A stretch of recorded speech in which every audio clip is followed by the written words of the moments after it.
जय श्री हरि।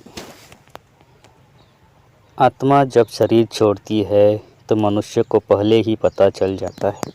ऐसे में वह स्वयं भी हथियार डाल देता है, अन्यथा उसने आत्मा को शरीर में बनाए रखने का भरसक प्रयत्न किया होता है और इस चक्कर में कष्ट झेला होता है। अब उसके सामने उसके सारे जीवन की यात्रा चल चित्र की तरह चल रही होती है। उधर आत्मा शरीर से निकलने की तैयारी कर रही होती है, इसलिए शरीर के 5 प्राण एक धनंजय प्राण छोड़कर शरीर से बाहर निकलना आरंभ कर देती है। ये प्राण आत्मा से पहले बाहर निकलकर आत्मा के लिए सूक्ष्म शरीर का निर्माण करते हैं, जो कि शरीर छोड़ने के बाद आत्मा का वाहन होता है। धनंजय प्राण पर सवार होकर आत्मा शरीर से निकलकर इसी सूक्ष्म शरीर में प्रवेश कर जाती है। बहरहाल अभी आत्मा शरीर में ही होती है और दूसरे प्राण धीरे धीरे शरीर से बाहर निकल रहे होते हैं कि व्यक्ति को पता चल जाता है।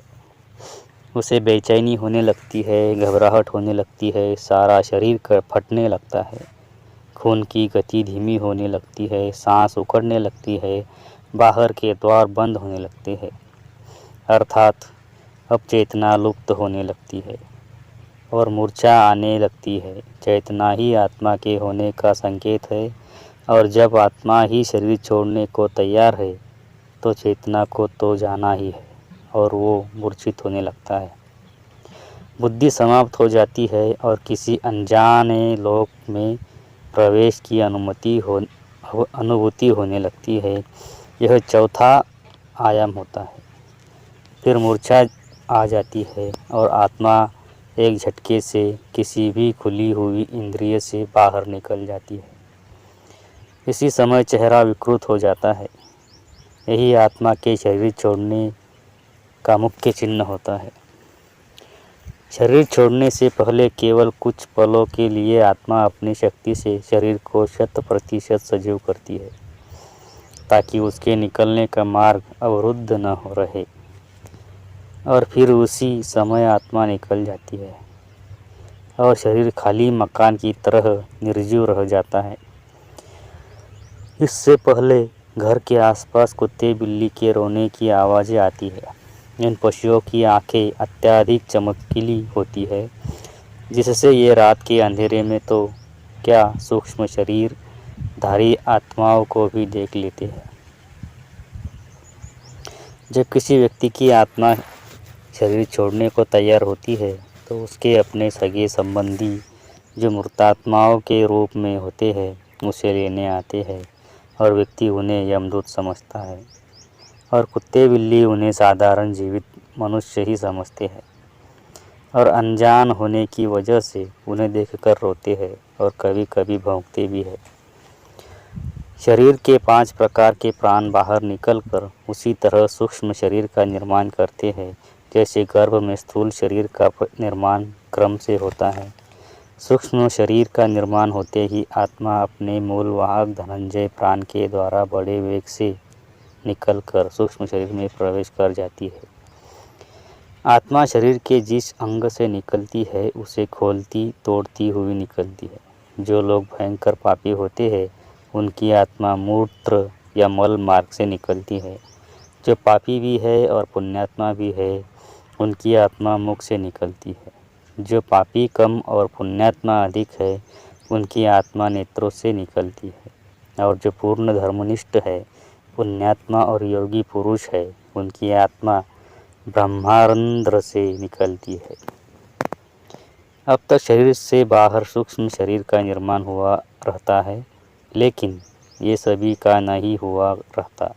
जो लोग अपने जीवन में ही मोहमाया से मुक्त हो चुके योगी पुरुष है उन्हीं के लिए तुरंत सूक्ष्म शरीर का निर्माण हो पाता है। अन्यथा जो लोग मोहमाया से ग्रस्त है परंतु बुद्धिमान है, ज्ञान विज्ञान से अथवा पांडित्य से युक्त है, ऐसे लोगों के लिए 10 दिनों में सूक्ष्म शरीर का निर्माण हो पाता है। हिंदू धर्म शास्त्र में 10 गात्र का श्राद्ध और अंतिम दिन मृतक का श्राद्ध करने का विधान इसीलिए है कि 10 दिनों में शरीर के 10 अंगों का निर्माण इस विधान से पूर्ण हो जाए और आत्मा को सूक्ष्म शरीर मिल जाए। ऐसे में जब तक 10 गात्र का श्राद्ध पूर्ण नहीं होता और सूक्ष्म शरीर तैयार नहीं हो जाता, आत्मा प्रेत शरीर में निवास करती है। अगर किसी कारणवश ऐसा नहीं हो पाता है तो आत्मा प्रेत योनि में भटकती रहती है। एक और बात,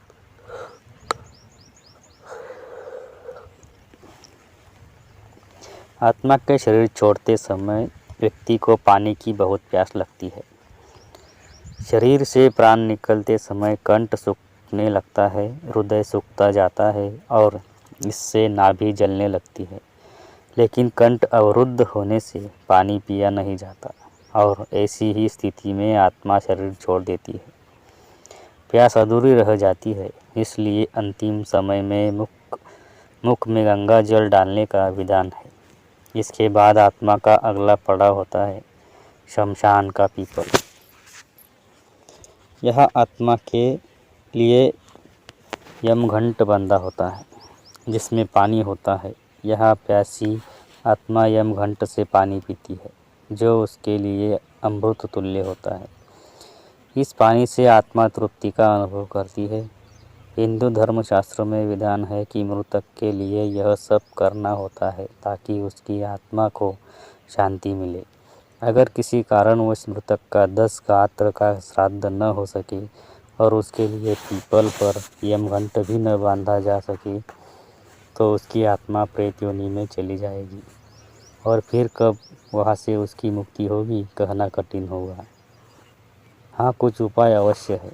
पहला तो यह कि किसी के देहावसान होने के समय से लेकर 13 दिन तक निरंतर भगवान के नामों का उच्च स्वर में जप अथवा कीर्तन किया जाए और जो संस्कार बताए गए हैं उनका पालन करने से मृतक भूत प्रेत की योनि नरक आदि में जाने से बच जाएगा। लेकिन यह करेगा कौन?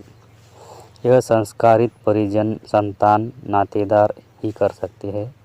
अन्यथा आजकल अनेक लोग केवल औपचारिकता निभाकर केवल दिखावा ही अधिक करते हैं। दूसरा उपाय कि मरने वाला व्यक्ति स्वयं भजनानंदी हो, भगवान का भक्त हो और अंतिम समय तक यथासंभव हरि स्मरण में रत रहा हो। दान धर्म में उसका विश्वास हो।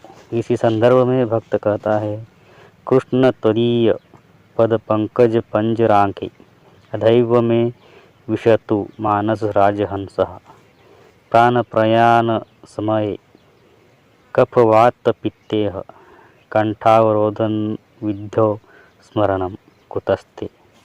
श्री कृष्ण कहते हैं, कपवातादि दोषेन मद्भक्तो न तो मा स्मरेतः अहम स्मरामि तद्भक्तम ददामि परमाम गतिम। फिर श्री कृष्ण को लगता है कि यह मैं कुछ अनुचित बोल गया। पुनश्च वे कहते हैं, कपवातादि दोषेन मद्भक्तो न मा स्मरेत तस्य स्मराम्यहं नो चेत् कृतघ्नो नास्ति मत्परः।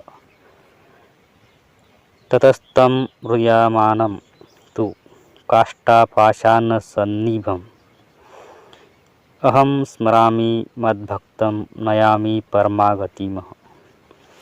तीसरा, भगवान के धामों में देह त्यागी हो अथवा दाह संस्कार काशी, वृंदावन या चारों धामों से किसी में हुआ हो।